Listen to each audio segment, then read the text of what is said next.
The moment should have been perfect. My newborn twins nestled against my chest, their tiny hearts beating in sync with mine. Instead, my husband James chose this exact moment to destroy our world. "I want a divorce," he said, his voice clinical and detached as if discussing a routine surgical procedure rather than the demolition of our 7-year marriage. "I've been seeing someone else. It's been over for us for a long time." Blood rushed to my ears as I stared at him in disbelief, my body still trembling from 18 hours of labor. The twins Emma and Ethan, just 20 minutes old, squirmed against me, oblivious that their father was abandoning us in the same breath that welcomed them to the world. What James didn't know, what would have changed everything had he waited just one more day, was that my father's inheritance had just activated with the birth of these children. $700 million now belonged solely to me, the wife he'd deemed dispensable. "You're divorcing me? Now?" My voice broke as tears mixed with sweat on my face. "I literally just gave birth to our children." He glanced at his watch, impatience flickering across his handsome features. "There's never a good time for these things. But now that the babies are here." He gestured vaguely, as if their arrival was merely an item to check off a list. "It's a natural transition point." A nurse passing by the door paused, clearly overhearing. Her professional mask slipped momentarily, revealing undisguised disgust as she looked at James. "Sir, perhaps this conversation should wait? Mrs. Bennett needs rest after delivery." "There's nothing more to say," James replied, straightening his designer jacket. "I'll have my things out of the house by the time you're discharged. You can keep it, I'll be moving in with Melissa. My lawyer will contact you about custody arrangements." Melissa. The name struck me like a physical blow. The pharmaceutical rep who visited his practice. The redhead who'd sent flowers when I was hospitalized with pregnancy complications. She'd signed the card from all of us at Neogen Biologics. All this time. "How long?" I whispered, the words scraping my raw throat. "It doesn't matter," he said dismissively. "It matters to me." He sighed, checking his phone. "Almost a year." "I didn't plan it, Caroline. These things happen." A year. While I was decorating the nursery. While I was suffering through morning sickness and back pain. While I was growing his children. "Get out," I said, my voice suddenly steadier than I thought possible. "Get out now before I call security." He nodded as if I'd made a reasonable business request. "I'll see the twins tomorrow. They're still my children." The door clicked shut behind him, and something broke inside me. "Great!" Heaving sobs tore through my body, pulling at my stitches and setting off alarms on my monitors. Nurses rushed in, their faces blurring through my tears as they tried to calm me, eventually administering something to take the edge off when my blood pressure spiked dangerously. As the sedative pulled me under, one thought crystallized with startling clarity: James had no idea what he'd just thrown away.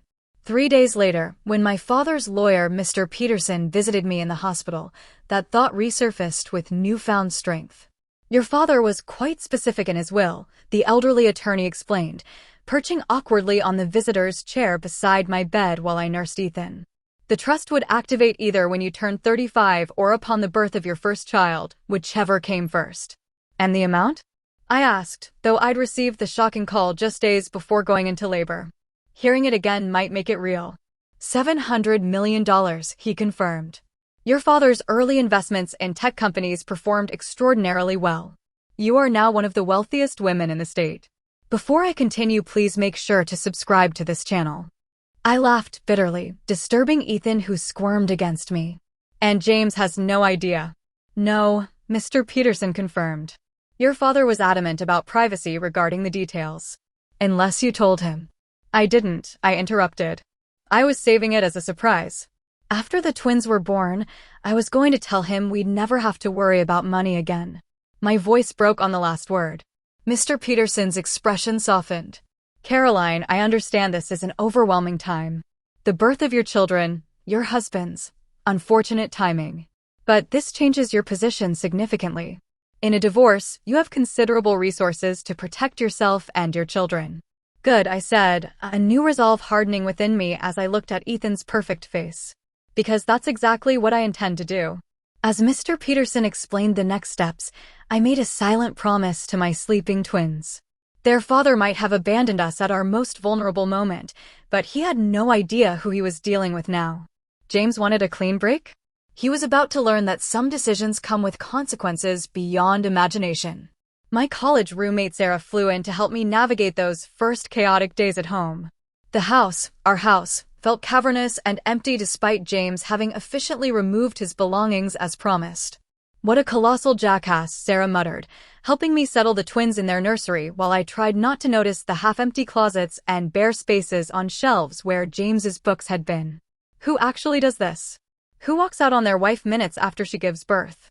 A surgeon with impeccable timing, I replied, my attempt at humor falling flat as exhaustion and grief crashed over me in waves. The divorce papers arrived via courier on our 5th day home, clinical, impersonal pages outlining the end of what I thought was forever. James proposed what he clearly considered a generous settlement. I would keep the house, which we'd stretched to afford, receive modest child support, and he would have the twins every other weekend once they were older. His accompanying note called this fair and equitable given our respective financial situations. I laughed until I cried, then cried until I couldn't breathe, sitting on my kitchen floor at 3 a.m. while the twins slept upstairs and Sarah snored softly on the living room couch. 1 week after the birth, Mr. Peterson visited with his most trusted family law attorney, Patricia Holden, a formidable woman with steel gray hair and eyes that missed nothing. James Bennett, Patricia said, reviewing his financial disclosures with a skepticism that suggested she'd already found inconsistencies. Chief cardiothoracic surgeon at Memorial, graduate of Johns Hopkins, son of a federal judge. She looked up at me. Tell me what he doesn't want us to know. I blinked, caught off guard. I'm not sure what you mean. Men like your husband, accomplished, privileged, arrogant, they always have secrets. Especially ones who abandon their families with such precise timing. I thought about it, shifting Emma to my other shoulder as she slept. He's been working closely with a pharmaceutical company, Neogen Biologics. That's where Melissa, the woman he's seeing, works as a rep. Something flashed in Patricia's eyes. Interesting. Any unusual income you're aware of? Unexplained cash? Purchases that seemed beyond your means. The down payment on this house, I said slowly, memories clicking into place. It was larger than we'd saved for. James said he'd made some smart investments that paid off unexpectedly. Patricia made a note. We'll look into that. Now, regarding your inheritance, I recommend we keep that information private as long as possible. Once he learns of your wealth, his behavior will change dramatically. Men like James always follow the money, Mr. Peterson added with unusual cynicism. I nodded, a plan forming. I want to use every advantage. Not out of vengeance, but because my children deserve protection from a father who could abandon them so easily. Good, Patricia said approvingly. Now, I understand he's scheduled his first visit with the twins tomorrow? Yes, I confirmed, anxiety fluttering in my stomach at the thought of facing him again. Sarah will be here. Perfect. Be cordial but reserved. Volunteer nothing about your finances or future plans. Let him believe you're still the same dependent nurse he left behind. The next day, James arrived punctually. He was never late, not even for the demolition of his family. He looked rested, polished in expensive casual clothes I didn't recognize, while I remained pale and exhausted in milk-stained loungewear. Caroline, he nodded stiffly as I opened the door. You look, well. I didn't bother responding to the obvious lie. 2 weeks postpartum with twins and a surprise divorce, I looked exactly as one might expect. The twins are in the living room, I said flatly, leading him inside. His eyes swept over the house, noting Sarah's presence with a frown before landing on the twins in their bassinets. Something almost human flickered across his face as he approached them slowly. They've grown, he said softly. Babies do that, I replied, unable to keep the edge from my voice. Every day you've missed. He stiffened, but didn't rise to the bait, instead reaching down to touch Ethan's cheek. May I hold them? I nodded tightly and watched as he awkwardly cradled first one, then the other. He looked strange with them, technically correct in his handling, but fundamentally wrong, like a stranger examining precious artifacts. I've signed a lease on a 2-bedroom apartment, he said after several minutes of strained silence. It will have space for them when they're old enough for overnight visits. How thoughtful, I said, the words like acid. Did Melissa help you pick it out? His jaw tightened. I'm trying to be civil, Caroline. This doesn't have to be ugly. You made it ugly when you announced our divorce minutes after I gave birth, I snapped. You don't get to lecture me about civility. Emma began to fuss, perhaps sensing the tension, and James handed her back awkwardly. Have you reviewed the settlement offer? I have lawyers handling that now. He frowned. Lawyers, plural? Caroline, that's unnecessary and expensive. My offer is more than fair given our situation. The perfect opening. I couldn't resist. Actually, James, our situation has changed significantly. His eyes narrowed. What do you mean? Do you remember my father's trust? The one that would activate either when I turned 35 or when I had children. He nodded slowly, his surgical mind clearly calculating, piecing together the implications. Well, the twins activated it. And it turns out my father was quite a bit wealthier than either of us realized. I kept my voice casual, bouncing Emma gently. The trust is worth approximately $700 million. The blood drained from his face so rapidly I momentarily worried he might faint. His arms went slack, and I quickly took Ethan from him before he could drop my son. That's not possible, he whispered. Oh, it's quite possible. Dad was an early investor in several tech startups that exploded. Amazon, Apple, Google. He never flaunted it, but he built quite an empire. I settled both twins back in their bassinets. The irony is, if you'd waited just one more day before telling me about Melissa, you might have had a claim to some of it as my husband. James sat heavily on the sofa, his face ashen. $700 million, he repeated, as if saying it might make the reality sink in. Give or take a few million, I confirmed. Of course, this changes everything about our divorce negotiations. My lawyers will be in touch with yours to discuss a more appropriate arrangement regarding the children. Caroline, he said, his voice suddenly soft, pleading a tone I'd never heard from him before. We should talk about this. Maybe I was hasty. The audacity nearly took my breath away. Hasty? You mean when you told me our marriage was over while I was still bleeding from bringing your children into the world? That kind of hasty. I was under a lot of pressure, he said, leaning forward intently. The practice, the house payments. I wasn't thinking clearly. We could try counseling. I laughed, the sound harsh even to my own ears. Let me make something absolutely clear, James. There is no amount of money in this world that could make me take you back. Not after what you did. But the twins, he protested, gesturing toward our sleeping children. They deserve a chance to have both parents together. You should have thought of that before you moved in with Melissa, I said coldly. You made your choice. Now you get to live with it. As he left, shell-shocked and stammering about calling me later, Sarah emerged from the kitchen with a grim smile. That, she said appreciatively, was absolutely magnificent. I sank onto the sofa, suddenly exhausted. He'll be back. Now that he knows about the money, he won't give up easily. Of course he won't, she agreed, sitting beside me. Men like James always follow the money. But now you have the power to set the terms. Looking at my sleeping twins, I felt something shift inside me, grief giving way to determination. James had betrayed us at our most vulnerable moment, thinking I was a disposable wife he could discard without consequences. He was about to discover just how wrong he was. James's call came exactly 3 days after learning about my inheritance, the timing so precise I wondered if he deliberated over the appropriate waiting period. Caroline, his voice was warm, contrite. I hope I'm not calling too late. How are the twins? Cut to the chase, I said, too exhausted for pleasantries as I paced the nursery with a fussy Ethan. What do you want? He cleared his throat. I've been doing a lot of thinking. About us, about my priorities. I made a terrible mistake. Which one? The affair or the divorce?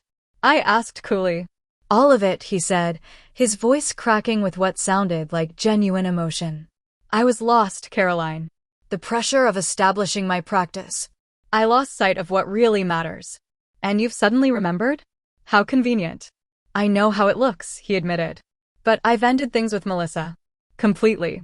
I realized she was a symptom of my temporary insanity. You and the twins are my real family.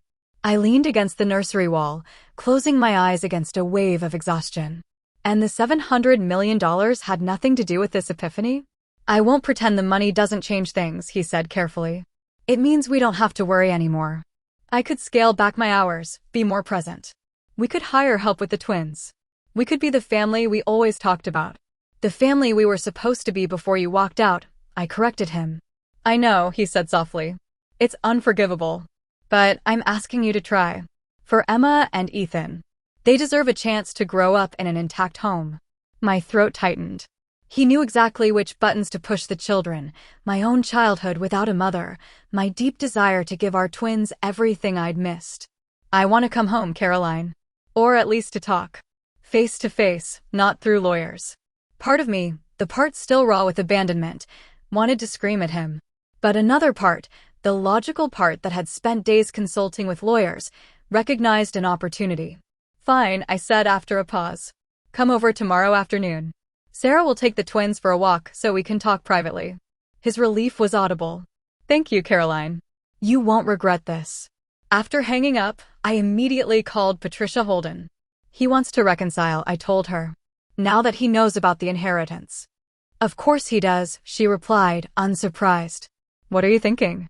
I'm thinking I want to know exactly what I'm dealing with, I said, laying Ethan in his crib. Before I decide anything, I want complete transparency about his affair, our finances, everything. Smart, she approved. If you're considering reconciliation, and I'm not saying you need a post-nuptial agreement with teeth, and full disclosure of his activities during your marriage. That's exactly what I'll ask for, I agreed. And when he agrees, which he will, I want your team to use those consent forms to find out what he's really been hiding.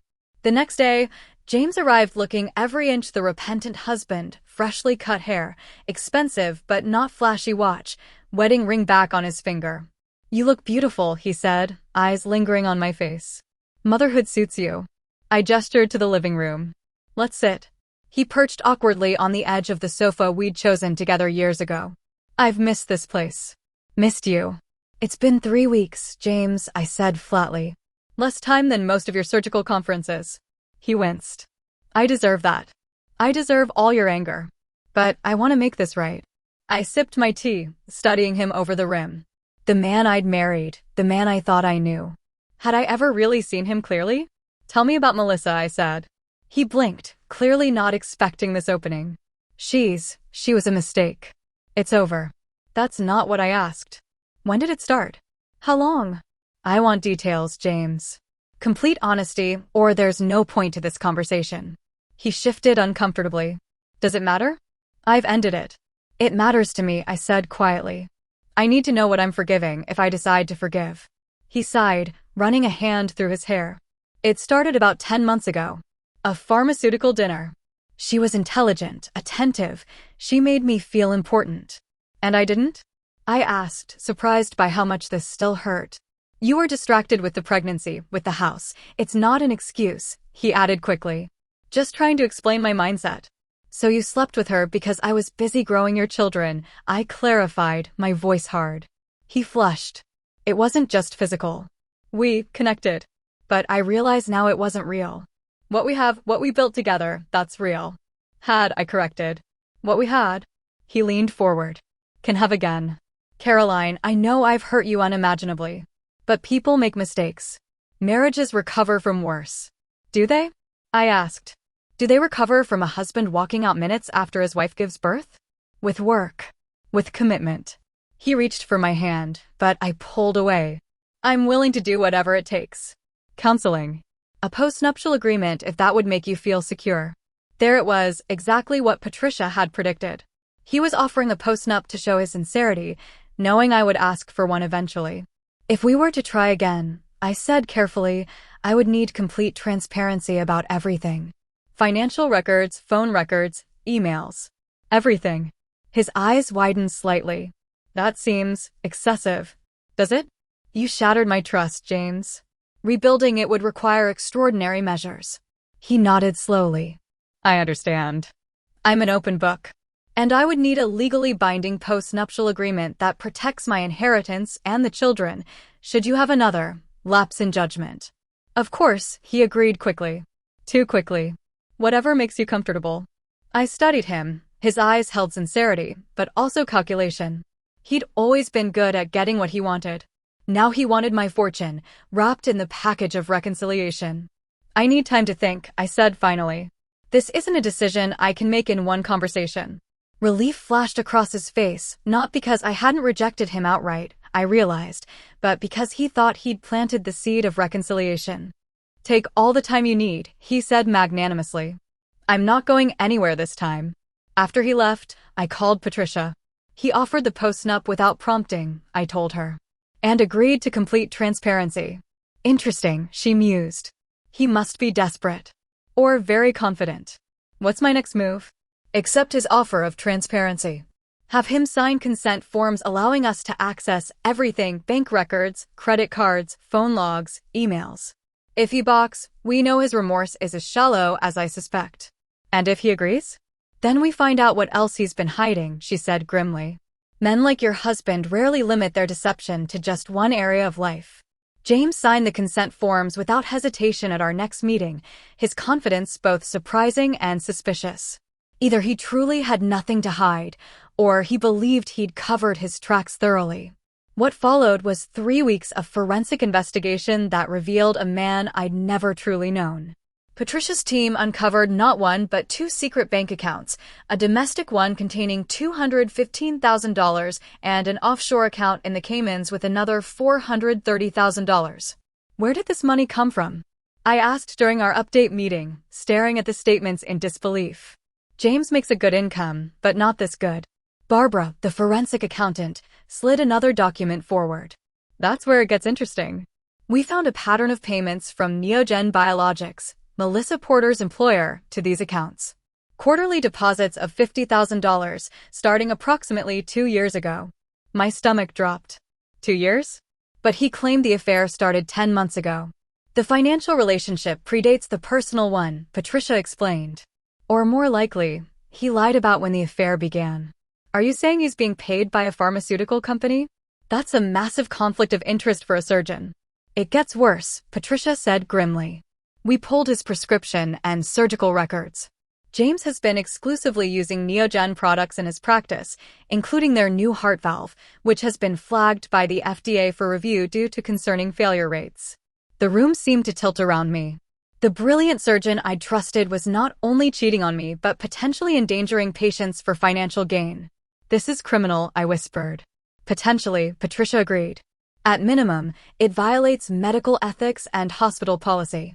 At worst, if patients were harmed because he chose these products for financial reasons rather than medical ones, there could be criminal liability. Marcus, the private investigator on our team, finished. We're still investigating, but we've identified at least 3 patients who experienced serious complications with the Neogen heart valve. I pressed my hands to my face, trying to process the magnitude of what they were telling me. James wasn't just a cheating husband. He was potentially a criminal whose actions may have harmed vulnerable patients. What do I do with this? I asked finally. Patricia leaned forward. That depends on what you want, Caroline. We have enough here to destroy not just his bid for reconciliation, but potentially his career. Or we can use it as leverage in the divorce to get exactly the terms you want regarding the children and finances. Would exposing him help those patients? I asked, my nurse's training asserting itself through the shock. It could, Marcus said. The hospital and medical board would be required to review all his cases involving Neogen products. Patients who were harmed might have recourse. I thought of my sleeping twins at home, innocent, perfect, unknowing. Their father was a stranger to me now, a man capable of deception far beyond what I had imagined. I need to protect my children, I said slowly. But I also can't ignore the possibility that patients were harmed. I won't be complicit in covering up potential medical fraud. Patricia nodded, respecting my decision. Then we use this information carefully, both to secure your children's future and to ensure the proper authorities investigate his medical practices. That night, as I rocked Emma to sleep, studying her tiny features that miraculously held echoes of both James and me, I made my decision. The man I'd married, the man I thought I knew, had never truly existed. In his place was someone calculating and corrupt, willing to risk both his family and his patients for personal gain. He would never know that it was his own arrogance, his belief that I would blindly trust his renewed devotion, that had given me the tools to discover his true nature. Tomorrow, I would set in motion the consequences he never imagined possible when he walked out of that delivery room. I chose Luca's for our confrontation, a private dining room at the upscale restaurant where James had proposed 7 years earlier. Sacred ground, about to become a battlefield. He arrived looking confident, freshly showered after his hospital shift, bearing a velvet box containing a diamond bracelet that must have cost thousands. A small token, he said, sliding it across the table. To remind you of my commitment to our future. I left the box unopened. That's thoughtful. He signaled the waiter for wine, then launched into an animated story about a complex surgery he'd performed. The patient had severe calcification around the valve. Most surgeons would have gone with a standard replacement, but I used the new Neogen prosthetic. Revolutionary technology. I sipped my water, studying him over the rim. Neogen. You prescribe their products often, don't you? When appropriate, he said smoothly. They're industry leaders in cardiovascular devices. And Melissa Porter is their representative, I noted. His expression flickered, just a microsecond of tension before his surgeon's composure reasserted itself. Yes, though I'm working with her colleague now, given the circumstances. That must be recent, I said. Since you were at her apartment yesterday afternoon. The wine glass paused halfway to his lips. Excuse me. I opened my purse and removed a manila envelope, sliding it across the table just as he had given me the bracelet. Open it. His hands were steady, a surgeon's hands always are, but a muscle twitched in his jaw as he extracted the photographs. Him and Melissa entering her building, kissing in her doorway. The timestamp clearly visible, yesterday. You had me followed? His voice was low, dangerous. I had you investigated, I corrected. Complete transparency, remember? Your suggestion. He closed the envelope, pushing it back toward me. This isn't what it looks like. It's exactly what it looks like, I said calmly. You've been sleeping with Melissa Porter for 2 years, not the 10 months you confessed to. You were with her yesterday while claiming to be committed to reconciling with me. You've been lying from the start. I was saying goodbye, he attempted. Properly, in person. I owed her that much. I removed a second envelope from my purse. And these? Do these also need explanation? His face went ashen as he examined the bank statements, the offshore account details, the transaction records showing regular payments from Neogen Biologics. Where did you get these? He whispered. You signed consent forms giving me access to everything, remember? So eager to prove your transparency. I leaned forward. You've been taking kickbacks to use their products. Products with known safety issues. You've put patients at risk for money. That's not, he began, then stopped, recalibrating. His eyes hardened. You don't understand the medical industry, Caroline. These are consulting fees, perfectly legitimate. I advise them on product development. Without disclosing the relationship to your hospital or your patients, I pointed out. The medical board might be interested in your definition of legitimate. For the first time, uncertainty crossed his face. What do you want? The truth, for starters. Though I'm not sure you're capable of it. He glanced around, lowering his voice. This isn't the place for this conversation. It's exactly the right place, I countered. Public enough that you can't make a scene, private enough that we won't be overheard. So tell me, James, was any of it real? Us, our marriage, the life we planned. Something shifted in his expression, the mask slipping to reveal something raw beneath. Of course it was real. I loved you, Caroline. But love doesn't pay for the life I wanted. The life I deserved. And the twins? Were they part of your plan or an inconvenience? His laugh was hollow. They were your dream, not mine. I went along with it because it made you happy. Each word was a blow, yet strangely liberating. The final illusions falling away. And when you learned about my inheritance, that suddenly made family life appealing again. He looked uncomfortable. The money changes things. It means freedom. Options. The ability to stop taking kickbacks for dangerous medical devices? I suggested. His expression hardened. Those devices have helped countless patients. A few complications are statistically inevitable. Tell that to Margaret Wilson, I said, naming one of the patients Marcus had identified. Her statistical complication required 3 additional surgeries and nearly killed her. While you pocketed $50,000 for using that valve. He stared at me, reassessing. What exactly do you think you're going to do with this information? That depends on you, I said evenly. I want a divorce on my terms. Full custody of the twins, with supervised visitation for you until any legal issues are resolved. You relinquish all claims to my inheritance and pay your own legal fees. And if I agree? Then the information about your financial arrangements with Neogen goes only to the hospital ethics committee and medical board, not to the press or prosecutors. I met his gaze steadily. The patients deserve to know if they received substandard care, but I'm willing to let the proper authorities handle it privately. He was silent, calculating. And if I fight you? Then everything becomes public, I said simply. The affair, the kickbacks, all of it. Your reputation, your practice, possibly your medical license, all destroyed. You wouldn't, he challenged. The publicity would affect the twins eventually. You're too protective a mother. Don't mistake my compassion for weakness, James. You did that once already, when you divorced me in the delivery room. I reached for my purse. I've already given copies of everything to my attorney. You have until tomorrow to decide. He caught my wrist as I stood, his grip just tight enough to convey his anger. You think you've won, don't you?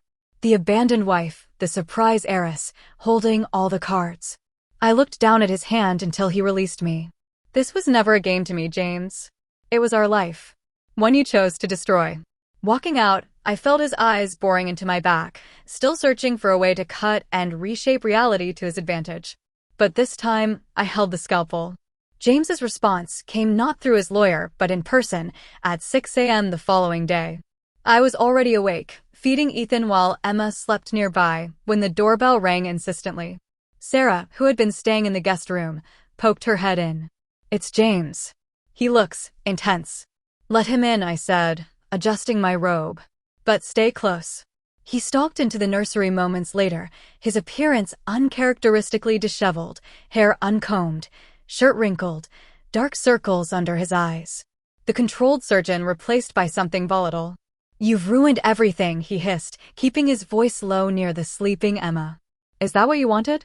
I continued feeding Ethan, maintaining an outward calm I didn't entirely feel. What happened? The hospital called me in last night. Someone, I wonder who, sent the ethics committee detailed records of my relationship with Neogen. I've been suspended pending investigation. His laugh was bitter. 15 years building my career, destroyed in one night. You destroyed it yourself, I corrected quietly. Every time you chose money over ethics. Every time you prescribed a device you knew had problems. You don't understand how the system works, he snapped. Everyone has arrangements. Everyone. Not everyone, I disagreed. And certainly not at the expense of patient safety. He paced the nursery, running his hands through his hair. They're reviewing all my cases now. Every valve replacement, every procedure. Do you have any idea what this will do to my reputation? To my future? I do, I acknowledged. That's why I gave you the chance to handle it privately. You could have agreed to my terms. Your terms, he spat. Surrender everything, crawl away in disgrace. See my children only under supervision like some criminal. You are a criminal, James. Taking kickbacks for medical devices is fraud. Ethan finished nursing, and I gently shifted him to my shoulder. The domestic normalcy of the act seemed to further agitate James. This was never about the children, he accused. This is revenge. You're punishing me for leaving. No, I said firmly. This is about consequences. For your choices, your deception, your willingness to risk patients' lives for profit. I met his eyes steadily. The divorce terms are still on the table. Full custody, supervised visitation, no claims on my inheritance. And if I agree now, you'll call off the investigation? I can't. It's already in motion. But I won't actively volunteer additional information. He laughed harshly. How generous. You've already given them enough to destroy me. I gave them the truth, James. Something you've never been able to offer. He moved closer, his voice dropping to a dangerous whisper. You think you've won. The wounded wife, the moral crusader. But I know you, Caroline. The real you, insecure, desperate to please, always seeking validation.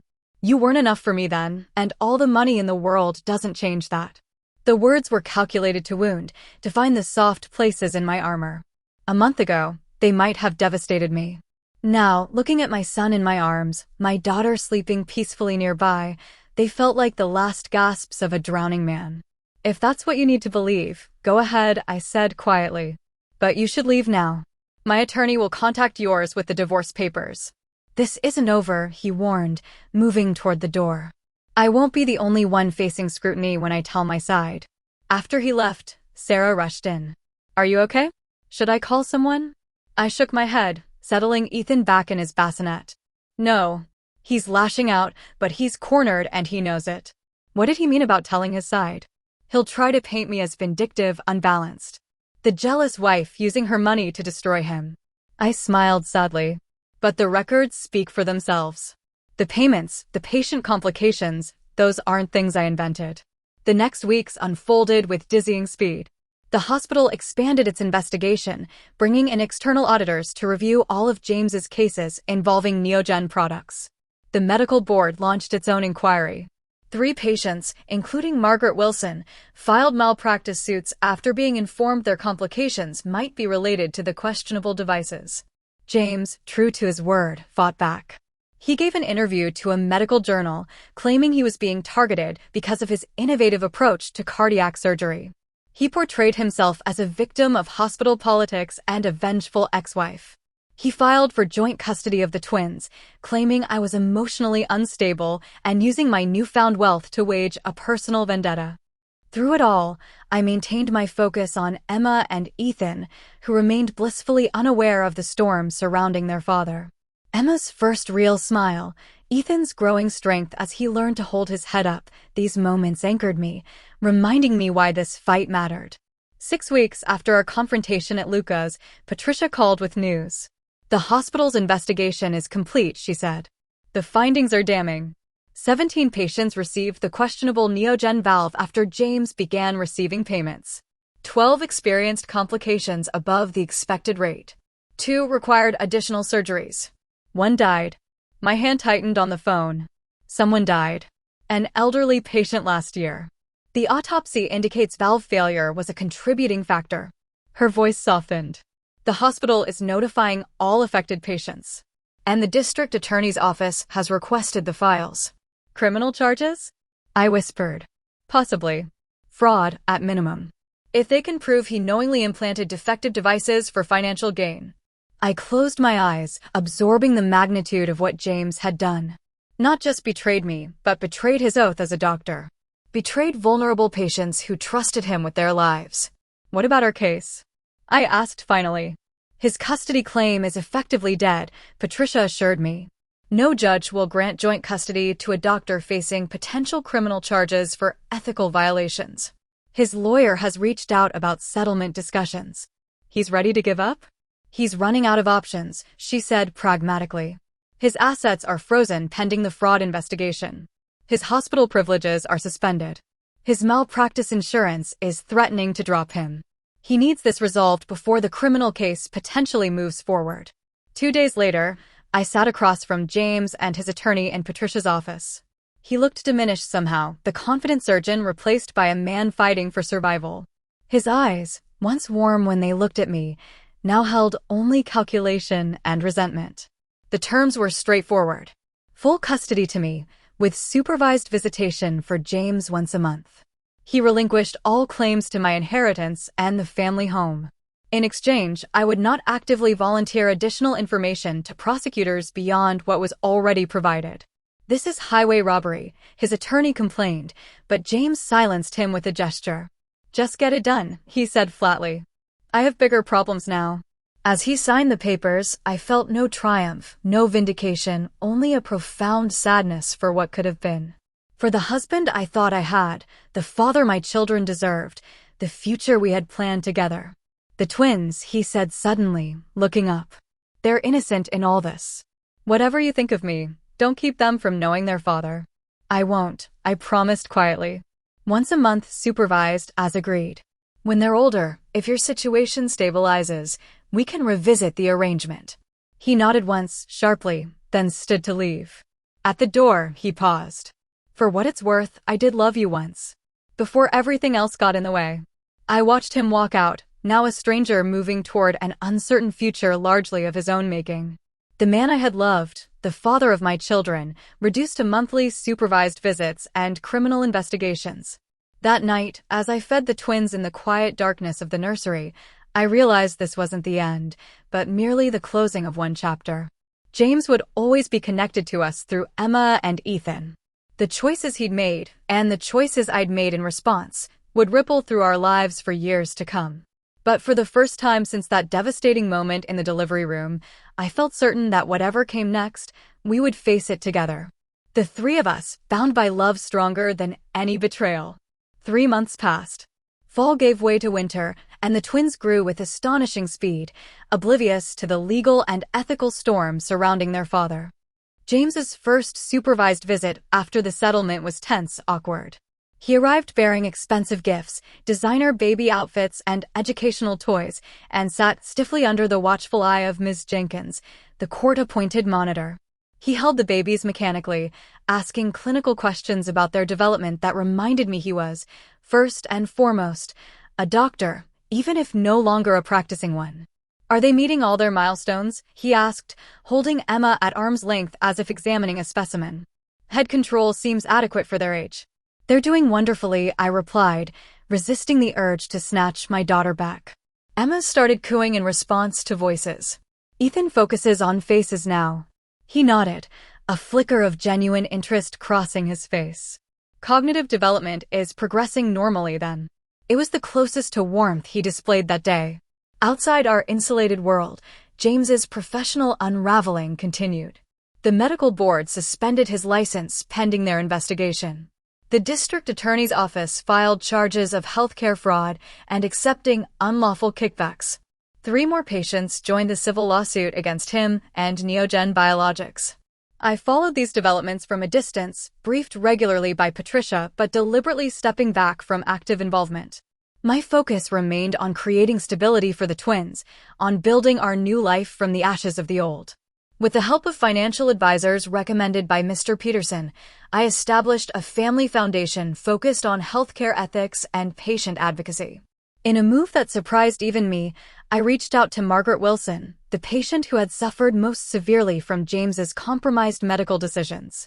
"I don't blame you," she said when we met for coffee, her hand trembling slightly as she lifted her cup, a lingering effect of the stroke she'd suffered after her valve failure. "You were as much a victim as any of us." "But I was his wife," I said, guilt washing over me. "I should have known something wasn't right." She shook her head, gray hair catching the light. "That man fooled an entire hospital full of medical professionals. How could you have known?" Her forgiveness was a gift I hadn't expected, and it sparked an idea. Together, we developed a program through my foundation to support patients harmed by medical fraud and to advocate for greater transparency in doctor-pharmaceutical relationships. At home, I gradually adjusted to single motherhood with significant resources at my disposal. I hired a night nurse to help with the twins, a housekeeper for the too-large home, and eventually, a personal assistant to manage the increasing demands on my time as the foundation grew. Sarah returned to her teaching position, but visited often, becoming Aunt Sarah to Emma and Ethan. My former nursing colleagues proved loyal friends, stopping by with home-cooked meals and staying to cuddle the babies, offering both practical help and emotional support. For months after the divorce was finalized, Patricia called with unexpected news. "James has accepted a plea deal," she said. "He'll plead guilty to reduced charges of healthcare fraud and conflict of interest violations." "What does that mean?" I asked, watching Ethan attempt to roll over on his play mat. "No prison time, but significant financial penalties. Restitution to affected patients. 5 years probation." She paused. "And permanent surrender of his medical license." I sat down heavily, absorbing the implications. James Bennett, brilliant surgeon, would never operate again. Never save another life. Never fulfill the potential that had once dazzled me. How is he taking it? I asked, surprised by my own concern. Hard to say. His lawyer indicates he's struggling with the loss of his identity. He's selling his apartment, liquidating assets to pay the penalties. That night, after the twins were asleep, I sat on my patio with a glass of wine, contemplating the strange turn my life had taken. 6 months ago, I had been a pregnant nurse, excited to start a family with my successful surgeon husband. Now I was a single mother of twins, an heiress managing a substantial fortune, and the ex-wife of a disgraced doctor. I was still sitting there when my phone lit up with a text from an unknown number. I heard about the foundation. The patient advocacy work. It's good what you're doing. Jay. I stared at the message, unsure how to respond or if I should respond at all. Finally, I typed. They deserve better than what happened to them. His reply came quickly. They do. I'm sorry. For all of it. The first genuine apology he'd offered, not for show, not to manipulate me back into his life, but a simple acknowledgement of harm done. I didn't reply, but I saved the message. James's monthly visits gradually became less awkward, though never truly comfortable. As the twins grew more interactive, smiling, reaching, eventually sitting up on their own, he seemed to develop a genuine, if distant, interest in them. He maintained his clinical approach, but occasionally I caught glimpses of something softer when Emma gripped his finger or Ethan studied his face with solemn concentration. 6 months into our new normal, James arrived for his visit looking different.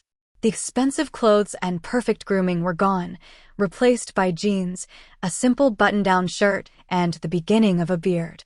I've taken a position with a medical device safety nonprofit, he said as he sat on the floor with the twins, consulting on improved testing protocols. It doesn't pay much, but it's valuable work. I blinked in surprise. That's unexpected. Is it? He looked up, a rueful smile touching his lips. I know too much about what happens when these devices fail. Seems like that knowledge should be put to use.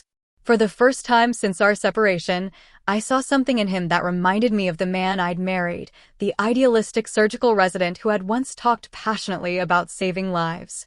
The irony isn't lost on me, he added, helping Emma sit up against a cushion. Using my mistakes to prevent others from making the same ones. It's a form of redemption, I acknowledged. He nodded, a shadow crossing his face. If such a thing is possible. As the months passed, I found myself building a life I'd never imagined, but that suited me in unexpected ways. The foundation grew, gaining recognition for its patient advocacy work. I began taking online courses in nonprofit management and healthcare policy, finding intellectual fulfillment I'd never expected. The twins thrived, developing distinct personalities, Emma bold and expressive, Ethan thoughtful and persistent. They became the center of my world, the motivation behind every decision, the joy that carried me through difficult days. And James slowly transformed from the villain of my story to something more complex. Still the man who had abandoned us at our most vulnerable moment, still the doctor who had compromised patient care for profit, but also someone struggling to rebuild from the ruins of his own making. Someone trying, in his limited way, to make amends. As the twins approached their first birthday, I received another text from him. I know I'm not entitled to ask, but would it be possible to see them on their birthday? Outside my regular visitation. I'll understand if the answer is no. I stared at the message for a long time, weighing my response carefully. The twins wouldn't remember who was or wasn't at their first birthday. This would be for James, not them. Did he deserve that consideration after everything he'd done? But then I thought about the years ahead, about explaining to Emma and Ethan who their father was, and why he wasn't a regular part of their lives.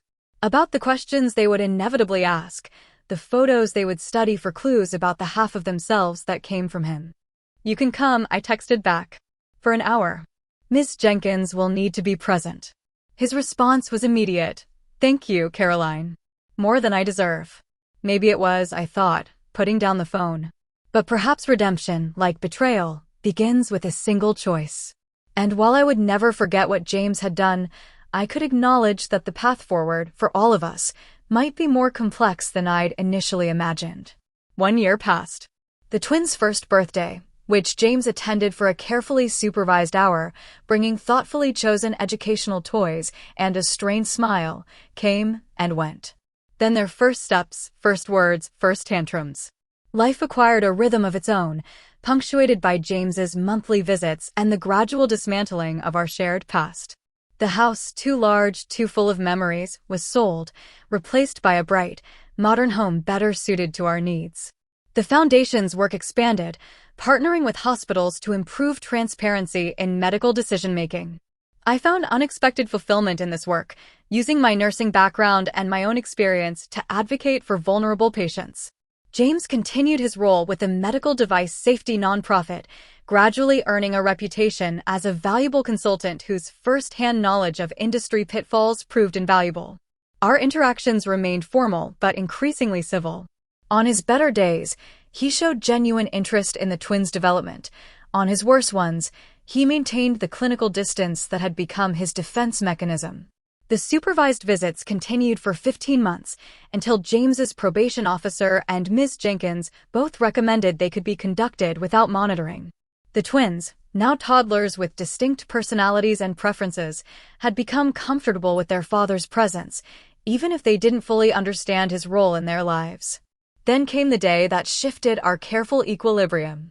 I was at a foundation event, speaking on a panel about patient advocacy, when I spotted a familiar face in the audience. Melissa Porter, James's former lover and pharmaceutical representative, sat in the third row, watching intently as I discussed the importance of disclosure in doctor-industry relationships. My prepared remarks faltered momentarily, but I recovered quickly and finished the panel without further incident. Afterward, as attendees mingled over coffee, she approached hesitantly. "Mrs. Bennett," she began, then corrected herself. "Ms. Mitchell, I mean. I hope I'm not intruding." "It's surprising to see you here," I acknowledged, keeping my voice neutral despite the surge of complicated emotions her presence triggered. She nodded, visibly uncomfortable. "I've been following your foundation's work. It's important, especially to someone like me who's seen the industry from the inside." I studied her more carefully. The polished pharmaceutical representative was gone, replaced by someone more subdued, dressed in the simple business attire of a different profession. "I don't work for Neogen anymore," she offered, noticing my assessment. "I left after everything came to light. I'm with the FDA now, in their device approval division." "That's quite a change," I observed. "After what happened with James, Dr. Bennett, I couldn't continue as before." She hesitated. "I want you to know I never knew about the device issues. I was selling what they told me was safe, effective technology. But you knew he was married," I couldn't help pointing out. "With twins on the way." She flushed. "Yes. There's no excuse for that part. I was selfish. Caught up in the excitement of someone like him showing interest in me." She met my eyes directly. "I'm not asking for forgiveness. Just wanted you to know that your work matters. That people can change." I nodded, unsure what to say. This woman had played a pivotal role in the implosion of my marriage, yet here she was, seemingly transformed by the same scandal that had altered my own trajectory. "James doesn't know I'm here," she added quickly. "We haven't spoken in over a year. Not since the investigation started." "You abandoned him too," then I noted, a hint of bitterness creeping into my voice. "I did," she admitted. "When I realized what he'd done, the patients who were harmed, I couldn't be part of it anymore. Maybe that makes me a coward. Or someone with a conscience that finally woke up." She accepted this assessment with a nod. "Your foundation is doing good work. If you ever need an insider's perspective on pharmaceutical practices, well, my contact information is in the attendee directory." After she left, I found myself surprisingly unsettled by the encounter. Melissa had been easy to vilify in absentia, the other woman, the temptress who helped lure James away. Meeting her as a complex human being, one apparently seeking her own form of redemption, complicated the narrative I'd constructed. That evening, after the twins were asleep, I called Sarah, who had become my closest confidant throughout the ordeal. "Do you think people can really change?" I asked after recounting the encounter. "Fundamentally change, I mean. I think they can choose differently," she replied thoughtfully. "Whether that's the same as changing who they are at core, I don't know. James seems different," I admitted. "Less arrogant. More thoughtful. But I keep waiting for it to be another act, another manipulation." "What would he be manipulating you for now?" Sarah pointed out. "The divorce is final. The inheritance is protected. Your custody arrangement is settled. Maybe what you're seeing is just growth. Painful, forced growth, but growth nonetheless." The next day, James arrived for his monthly visit with the twins, now transitioning to an afternoon without Ms. Jenkins present. He brought a small indoor slide he'd researched as age-appropriate for developing gross motor skills. As he assembled it in the playroom, I found myself studying him with new eyes. The impeccably groomed surgeon was gone completely now. His hair was longer, his expensive watch replaced by something functional and modest. He wore jeans and a casual shirt, kneeling patiently on the floor as Ethan handed him pieces. "I saw Melissa yesterday," I said abruptly. "At a foundation event." His hands stilled momentarily, then resumed their work. "I didn't know she was back in town. She works for the FDA now. Device Approval Division." He looked up, genuine surprise crossing his face. That's unexpected. She said the scandal changed her, made her want to protect patients rather than sell to doctors. A complex emotion flickered across his features, something between regret and respect. Good for her. She was always smarter than the job she was doing. Were you in love with her? I asked, the question surprising even me. He considered this seriously, stopping his assembly of the slide. I thought I was. But I think what I really loved was how she saw me, the brilliant surgeon, the rising star. She reflected back the image I wanted to believe about myself. He met my eyes directly. You saw me more clearly. The real me, flaws and all. I couldn't bear that in the end. The honesty of this assessment caught me off guard. Is that why you left? Part of it, he acknowledged. I was also drowning in debt from the lifestyle I thought I deserved. The kickbacks solved that problem. Then one compromise led to another, and suddenly I was trapped in a web of my own making. He shook his head. Not that any of that excuses what I did to you. To us. Emma toddled over with another piece of the slide, babbling excitedly. James smiled at her, a genuine smile that reached his eyes in a way his expressions rarely did anymore. Thank you, Em, he said softly, accepting the plastic piece. That's exactly what we needed. Watching him with our daughter, patient, gentle, present in a way he'd never been during our marriage, I felt something shift inside me. Not forgiveness, exactly, but a recognition that the man before me was not entirely the same one who had walked out that day in the delivery room. The twins' daycare is having a parent observation day next week, I said, surprising myself again. If you're interested, you could attend. Separately from me, of course. He looked up, naked hope flashing across his face. I'd like that. Very much. Over the following months, our rigid visitation schedule gradually relaxed into something more natural. James began coming for dinner occasionally, staying to help with bath time and bedtime stories. He attended doctor's appointments when his schedule allowed, offering his medical knowledge in service to his children rather than his ego. We were not friends, exactly, and certainly not reconciled as a couple. The betrayal ran too deep, the hurt too profound for that kind of healing. But we were finding our way toward a new kind of relationship, co-parents who shared concern for two small humans who deserved the best from both of us. I've been offered a position in Boston, James told me one evening after the twins were asleep. We were sitting on the patio, the distance between our chairs a physical manifestation of the careful boundaries we maintained. Leading a research initiative on medical device safety protocols. My heart sank unexpectedly. You're moving away? I'm considering it, he said carefully. It's important work. A chance to prevent others from making the mistakes I made. What about the twins? He looked down at his hands. That's why I haven't accepted yet. I'd want to maintain my relationship with them. See them regularly, not just on holidays or special occasions. That would be difficult with you on the opposite coast. I know. He hesitated. Unless what? I prompted when he didn't continue. Unless you'd consider relocating the Foundation's headquarters. Boston has some of the best medical institutions in the country. Your work could have even greater impact there. I stared at him, processing the suggestion. You want me to uproot our lives so you can take a job? Not just any job, he said quickly. And not just for me. For the twins to maintain a relationship with both parents. For your foundation to expand its reach. He met my eyes directly. I know I have no right to ask. After everything I've done, you'd be justified in telling me to go alone and figure it out. But I'm trying to find a solution that works for all of us. To my surprise, I found myself considering it. The Foundation was at a point where expansion made sense. Boston's medical community would offer connections and opportunities that could amplify our work. And while I'd rebuilt a life here, it wasn't so deeply rooted that it couldn't be transplanted. I'll think about it, I said finally. That's all I can promise. He nodded, clearly having expected outright rejection. Thank you for considering it.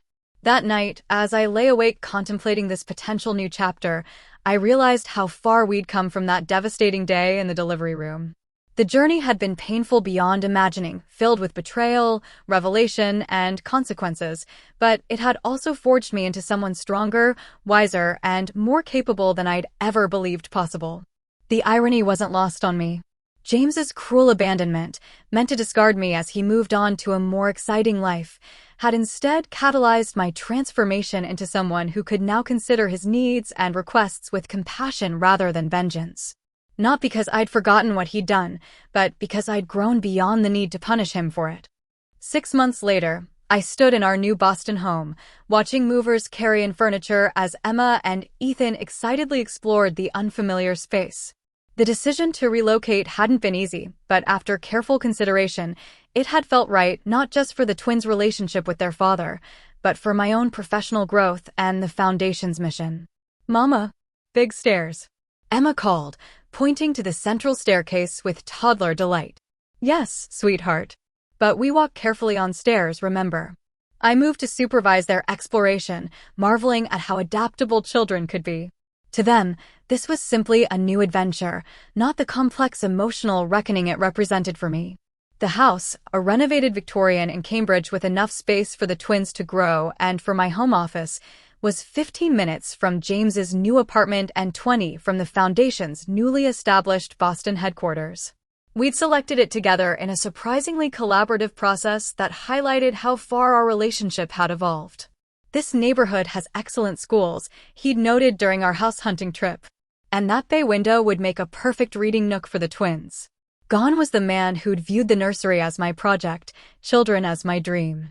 In his place was someone genuinely invested in creating a nurturing environment for Emma and Ethan, even if he wouldn't be living there himself. Our new arrangement took shape gradually. James visited several times a week for dinner and bedtime routines. He took the twins on Saturday mornings so I could have time to myself. We navigated holidays and special occasions with increasingly natural coordination. Not the family we'd once planned to be, but a different kind of family nonetheless, one built on hard-earned respect rather than romantic love. James flourished in his new role leading medical device safety research. The position suited him in ways surgery never had, channeling his precision and attention to detail into protocols that would protect patients rather than impress colleagues. He seemed humbler, more grounded, still brilliant, but without the driving need for acclaim that had previously defined him. The Foundation's work expanded significantly with our Boston location. We partnered with Harvard Medical School on a curriculum addressing pharmaceutical influence in medical education. Massachusetts General Hospital adopted our transparency guidelines for doctor-industry relationships. Margaret Wilson, who had moved to Boston to help lead our patient advocacy program, became a powerful voice for those harmed by medical negligence. One evening, after James had returned the twins from their Saturday outing, he lingered in the kitchen as I prepared their lunch for the next day. "There's a benefit next month for the hospital's new patient safety initiative," he said, carefully casual. "I'm speaking briefly about our research. I thought, perhaps you might want to attend. The Foundation would be a natural partner for the program." I glanced up, recognizing the invitation for what it was: not a date, but a public acknowledgement of our evolved relationship. "I'd like that," I said simply. He nodded, visibly relieved. "Good. That's good." As he turned to leave, I found myself adding, "James, I'm proud of the work you're doing now." He paused, surprise and something deeper flickering across his face. "That means more than you know." The benefit proved to be a turning point of sorts. Seeing James in his professional element, speaking passionately about protecting patients rather than advancing his career, confirmed the changes I'd observed. When we were introduced together to the hospital board, there was no awkwardness, no tension, just two professionals with shared goals and a complicated history. Dr. Bennett and Ms. Mitchell's unique perspective makes them invaluable partners in this initiative, the hospital director explained, unaware of just how unique our perspective truly was. Later, as we shared a cab home, James turned to me with uncharacteristic hesitation. "Thank you," he said quietly, "for coming tonight, for allowing me to be part of the twins' lives. For," he gestured vaguely, "all of it. The second chance I didn't deserve." "I didn't do it for you," I replied honestly. "I did it for Emma and Ethan. And eventually for myself." Carrying that anger and hurt was exhausting. He nodded, accepting this. "Still, you could have made very different choices. Ones I wouldn't have blamed you for." I thought about those first devastating days after the birth, the shock of betrayal followed by the revelation of his corruption. How easy it would have been to use my unexpected wealth and his professional misconduct to destroy him completely, to deny him any relationship with our children. We both could have made different choices, I acknowledged. You could have stayed when things got difficult. I could have pursued vengeance instead of justice. Do you ever wonder? He began, then stopped himself. Wonder what? Where we'd be if I hadn't walked out that day. If we'd learned about your inheritance together, as a family. I'd asked myself the same question many times over the past 2 years. I think we'd still be unhappy, I said finally. You would have stayed for the money, not for love. I would have always wondered if you were faithful, if you truly wanted our family or just our fortune. The foundation wouldn't exist. You'd still be putting patients at risk with questionable devices. When you put it that way, he said with a rueful smile, perhaps my colossal mistake was for the best, in a twisted way. Not for the best, I corrected him gently. But something meaningful came from it. For both of us. As the twins' second birthday approached, we planned a small celebration at a local park, nothing elaborate, just family and a few close friends. Sarah flew in from California, where she'd accepted a teaching position the previous year. Mr. Peterson and his wife drove up from New York. Margaret Wilson handled the decorations with characteristic efficiency. Watching Emma and Ethan blow out their candles, with considerable help, surrounded by people who had supported us through the darkest days, I felt a sense of completion I hadn't expected. The journey from that devastating moment in the delivery room to this peaceful afternoon had been unimaginably difficult, but also transformative. James approached as I was cutting the cake, offering to help serve. Our fingers brushed as I handed him a plate, and I found myself studying his face, the face I'd once loved desperately, then hated with equal passion. Now I could see it clearly, without the distortion of either emotion. The handsome features that had dazzled me, the ambitious eyes that had hidden so much, the smile that had once seemed sincere but had masked calculation. What? He asked, noticing my scrutiny. Just thinking about how much has changed, I said truthfully. How much we've both changed. He nodded, understanding. Do you think you'll ever forgive me completely? For what happened that day? I considered the question seriously. I don't know if complete forgiveness is possible for something like that. But I've let go of the anger. I've moved past the hurt. That's enough, I think. It's more than I deserve, he acknowledged. Later, after the guests had gone and the twins were asleep, I sat on the porch swing of our new home, contemplating the strange, winding path that had led us here. 2 years ago, in those first devastating moments after James announced our marriage was over, I couldn't have imagined anything beyond the pain. Certainly not this complex peace we'd found, this careful co-parenting relationship built from the ruins of betrayal. My phone buzzed with a text from James. Thank you for today. They seemed happy. They were, I replied. They are. And so, surprisingly, was I. Not with the life I'd planned or expected, but with the one I'd built from necessity and eventually by choice. The woman who had entered that delivery room, trusting, dependent, defined primarily as James Bennett's wife, no longer existed. In her place was someone stronger, more independent, more purposeful. The irony wasn't lost on me. By divorcing me in my most vulnerable moment, James had inadvertently set me free to discover my own strength, to build something meaningful from my inheritance, to raise our children with values I determined were important. The twins would grow up knowing both parents loved them, even if their family didn't look like others. They would inherit not just financial security, but the legacy of resilience, of ethical choices, of forgiveness that didn't erase consequences, but allowed for growth. As for James and me, we would never recapture what we'd lost. Too much had happened, too many truths revealed.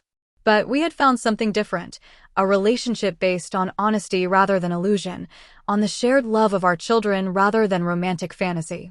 It wasn't the ending I'd imagined when I fell in love with the brilliant surgical resident 7 years earlier. It was messier, more complicated, less conventional. But perhaps, in its own way, it was stronger for having been broken and carefully, intentionally rebuilt. The $700 million inheritance that James had been unaware of had changed everything, not just materially, but in forcing both of us to confront who we truly were beyond the roles we'd constructed. The money had given me options, security, and power I'd never expected, but the real wealth lay in the clarity it had brought. Emma's monitor crackled with a soft whimper. I rose immediately, drawn by the magnetic pull of motherhood.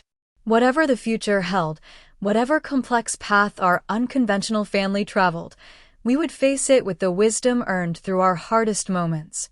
And that, I realized as I climbed the stairs to comfort my daughter, was the greatest inheritance of all.